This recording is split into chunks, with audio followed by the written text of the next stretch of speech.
আসসালামু আলাইকুম। হালাল এবং হারামের মধ্যে পার্থক্য কি?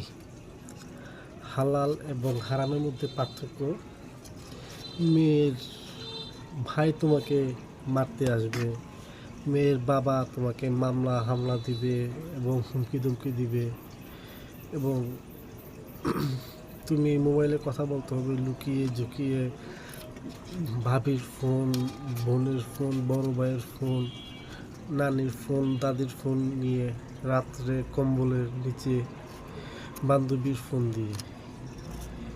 তার মধ্যে আরও কত না সমাজের সমস্যা। কিন্তু একটি হালাল,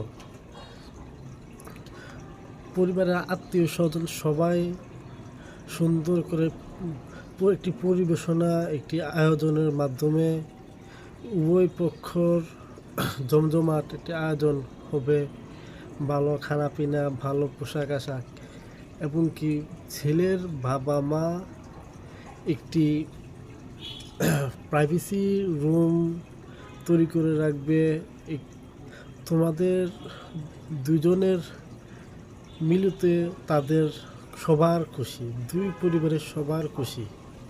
হ্যাঁ, আমার প্রিয় দিনী ভাই বোন, এটাই হারাম এবং হালালের মধ্যে পার্থক্য।